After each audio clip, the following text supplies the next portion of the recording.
Bueno, muy buenos días, Padre Pedro. Buenos Estamos días, encantados de tenerle una vez más aquí en Veracruz, en su casa. Y bueno, queremos aprovechar que tenemos este extraordinario equipo de jóvenes con su maestro y sus maestros, perdón, que pues nos ayudan a hacer estos trabajos tan bonitos de pues visuales, ¿no? Audiovisuales, para luego poder dar a conocer a los escolapios, sobre todo en Veracruz y en el Estado y en el país, ¿no? Siempre oigo una frase que nos gusta mucho a todos, que es que el Padre General representa a Calasanz hoy, ¿no? Y precisamente yo quisiera empezar esta conversación con el tema de qué haría Calasanz aquí hoy, ¿no? Pensando, por ejemplo, que dentro de unos días se va a celebrar el Día Internacional de la Alfabetización, pues aunque ha aumentado mucho la escolarización y la alfabetización en general en el mundo, todavía dice que 700 y pico millones de personas pues no saben leer ni escribir, y también que la pandemia ha agravado mucho la escolarización de nuestros niños y jóvenes, ¿no? Se calcula que casi 25 millones pues tuvieron que abandonar la escuela, ¿no? Y quizá 2 o 3 millones, entre 2 y 3 aquí en México, pues abandonaron la escuela, entre jóvenes y niños, ¿no? ¿Qué haría Calasanz, el Padre General, o qué hacen como Escuela Pía? ¿Qué haría Calasanz? Bueno, yo creo que la pregunta que haces es realmente fuerte, ¿no? Y muy exigente también, para mí y para el conjunto de los escolapios y para el conjunto de las personas que creen en el desafío de la educación, ¿no? O sea, yo creo que Calasanz, como todos los santos, responden a su época, pero porque son santos, responden a la nuestra. O sea, tenemos que mirar también a ellos para ver qué es lo que ellos harían y qué es lo que ellos nos dirían, ¿no? La intuición que él tuvo es que solo la educación, y no cualquier educación, sino una educación integral, de calidad, popular y para todos, solo eso puede transformar el mundo. Y esta intuición que él tuvo, que la defendió, como sabes, pues a tope en todos los lugares en los cuales él tenía ocasión de hablar, sigue siendo válida, absolutamente válida hoy. No solo por los datos que ofreces en tu pregunta, ¿no? Que son reales, ¿no? Y que son impresionantes, la cantidad de niños y niñas que carecen de una educación y una educación de calidad. Porque, por ejemplo, está estudiadísimo, en algunos países de América Latina, los niños y niñas de zonas rurales, de algunos lugares, están en la escuela 6 años. Y en las zonas urbanas están hasta 11 o 12 años. Es una diferencia impresionante. La ONU cifra en más de 100 millones de niños de la calle. 30 millones de ellos en América Latina. Espectacular. Datos dolorosísimos para cualquier persona convencida de que la educación puede cambiar el mundo, ¿no? Sí, los datos son impresionantes. Tenemos en nuestro mundo en torno a 100 millones de niños en la calle, que evidentemente no tienen escuela, no tienen ni casa, no tienen nada, ¿no? Y esto ya es suficiente para que nos demos cuenta del desafío que tenemos, ¿no? Por eso los hijos de Calasanz y todos los que queremos en la educación tenemos que tratar de hacer todas las respuestas posibles para responder a esta situación, ¿no? Nosotros estamos intentando crear escuelas en lugares donde en general casi nadie las pone. Escuelas, pues tenemos una escuela muy bonita, es espectacular verla en la periferia, en la banlieue de Dakar, la escuela de Samsam, que está normalmente muchos meses al año inundada, pero se siguen dando clases en esa escuela, ¿no? O en el norte de la India, o en Congo, en lugares donde realmente la educación todavía tiene que llegar, porque no ha llegado, ¿no? Estamos intentando crear muchos programas de educación no formal. Como sabes, la educación no formal es una alternativa extraordinaria de complemento educativo para nuestros niños y niñas, ¿eh? Y tratamos de ofrecer muchísimos programas en todos los países del mundo, ¿no? Tratamos también, con mucho esfuerzo, de crear conciencia de la necesidad de la educación en nuestros alumnos, sea cual sea su condición. Por ejemplo, yo estoy aquí ahora hablando en la Universidad de Cristóbal Colón de Veracruz. Una de las funciones de esta universidad es crear conciencia en sus alumnos de que la educación es necesaria. Y ellos tienen que también, sea cual sea su profesión, ser educadores, ser transmisores de valores, cuidar de los niños. O sea, yo creo que sentirnos llamados por los niños y jóvenes hoy es absolutamente importante y tratamos de seguir respondiendo como él lo haría. Yo suelo decir que Calasanz hizo una escuela, José Manuel, cada 13 meses, sin medios, sin gente, casi con las manos, ¿no? Habría una escuela prácticamente cada año. Hemos de seguir su ritmo. Este es nuestro objetivo. Sí, sí, genial. Y bueno, también hay un esfuerzo muy bonito que se llama ICALDE, ¿no? Que amplía de alguna forma esa misión, y quisiera ligar eso con la idea que en el último capítulo general, que ha sido muy recientemente aquí en México, salió la idea de la educación superior también como parte de, pues de la misión de Escolapia, ¿no? De hecho, bueno, históricamente siempre ha habido formación de maestros en muchos lugares y ahora también. Y luego pues hay algunas universidades. ¿Cómo es esto? Y lo de ICALDE, ¿no? Y el ICFE y tantas otras obras. Sí, me alegro que lo plantees. O sea, el ICALDE es una iniciativa, yo creo, muy interesante y muy valiosa. Es el Instituto Calasanz de Derecho a la Educación. Hemos construido esta plataforma para ofrecer másters en esa especialidad, Derecho a la Educación, para crear o impulsar personas profesionales, en general también personas que tengan una buena formación de derecho, que puedan trabajar en la creación de conciencia de que el derecho a la educación sigue siendo un desafío y puedan intervenir también en sus propios países y sociedades defendiendo ese derecho. Estos días próximos se defienden 3 tesis de maestría por 3 personas, 2 de ellos son escolapios. Y es interesante, de ellos, de los primeros, la mayor parte son africanos, que tienen una conciencia muy fuerte del derecho a la educación en su propio continente, ¿no? En el tema de la educación superior, como sabes, nuestra orden siempre ha estado muy dedicada a la primaria y a la secundaria, ¿no? Al bachillerato.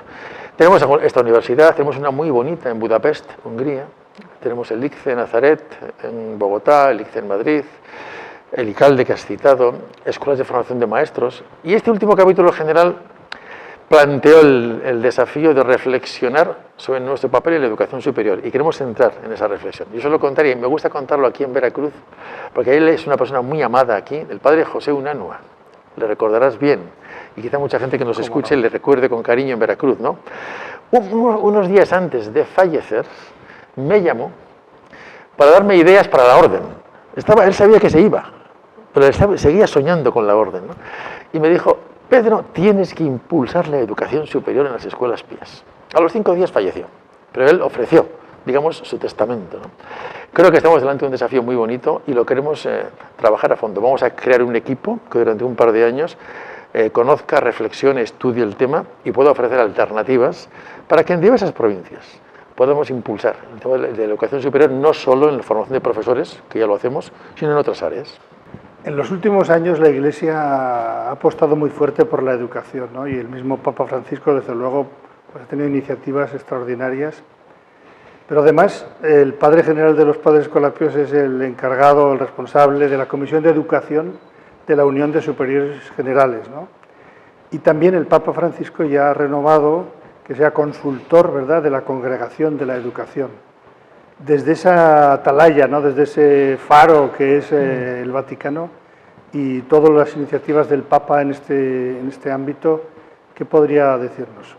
Bueno, ciertamente es una atalaya. O sea, como dices, las uniones de superiores y superioras generales tienen una comisión, tienen 5 o 6 comisiones. Una de ellas es la de educación, y esta la coordino yo y trato de llevar adelante diversas iniciativas que provoquen más trabajo compartido entre las congregaciones religiosas que trabajamos en la educación, ¿no? Lo mismo, el Dicasterio de Educación Católica del Vaticano pues tiene varios consultores, yo soy uno de ellos. Cuando me llaman pues para algunos temas pues aporto mi opinión, ¿no?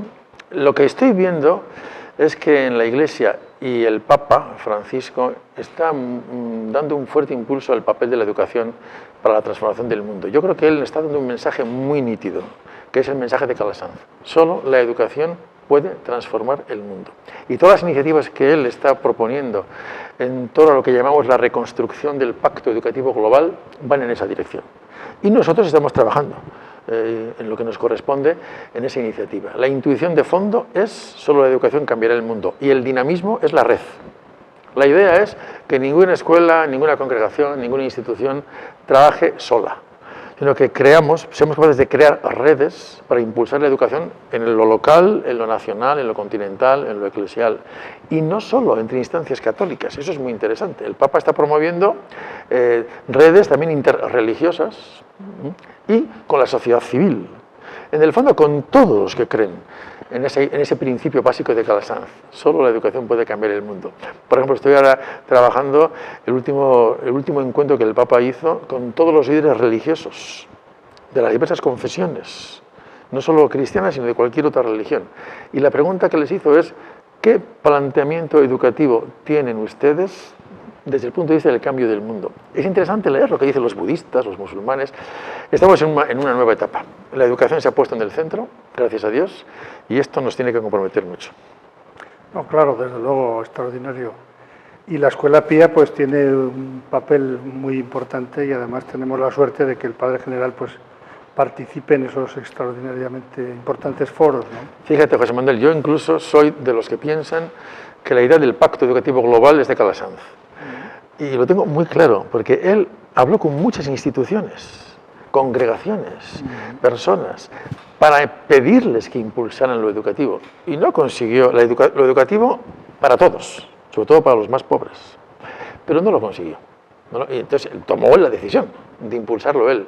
A mí me llama la atención que incluso en sus constituciones, que es el documento más fuerte que él escribió para estructurar las escuelas pías, dejó dicho, la mayor parte de la gente es pobre.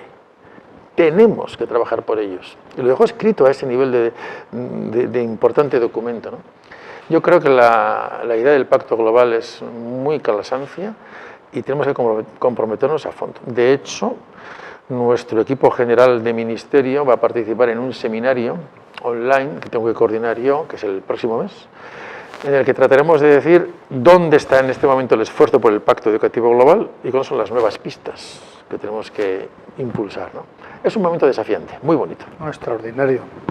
Nuestro fundador, como sabemos muy bien, pues entre muchas otras cosas es santo porque al final de su vida tenía la orden destruida y pues todo este extraordinario intuición, ¿no? Y regalo a la Iglesia y al mundo que él estaba sosteniendo, de repente se derrumba, ¿no? Por miles de causas ajenas a su voluntad.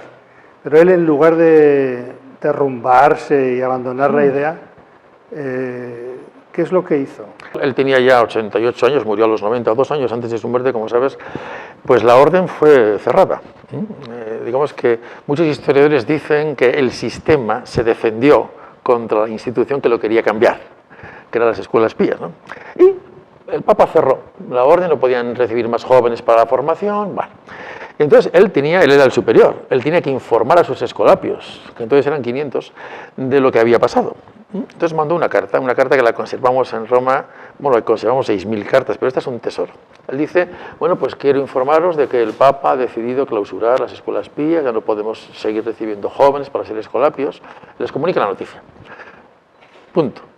Pero yo os digo, 2 puntos, y les dice lo siguiente, sigan trabajando por los niños, confíen en Dios, manténganse unidos y no pierdan la alegría. Eso es lo que dice en la carta en la que comunica que todo se acabó.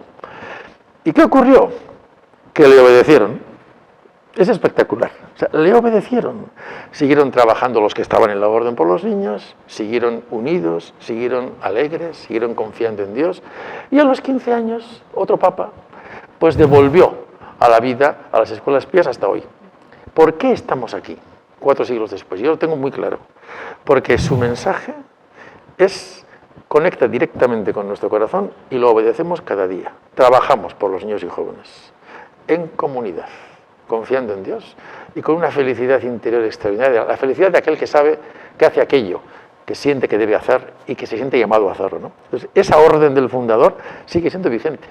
Y yo la veo en tanta gente que me da una gran alegría compartir en este encuentro que tenemos, que si algo caracteriza a los escolapios de hoy, a los educadores de hoy, a todos nuestros colaboradores, a tantísimos profesores y profesoras de nuestras escuelas, catequistas, monitores, familias, alumnos, exalumnos, fraternidades, es que estas 4 cosas las tienen marcadas a fuego. Y ahí está la identidad escolapia, ¿no? Entonces yo quisiera decir a tanta gente que sueña lo mismo que nosotros, que lo vivan así, que lo vivan con pasión. Y como yo veo que lo hacen, creo que el sueño de Calasanz seguirá creciendo y desarrollándose poquito a poco, pero con mucha, mucha dedicación. Pues qué mejor que terminar con ese testamento, ese mensaje tan extraordinario de nuestro fundador. Muchísimas gracias por venir una vez más a esta su casa.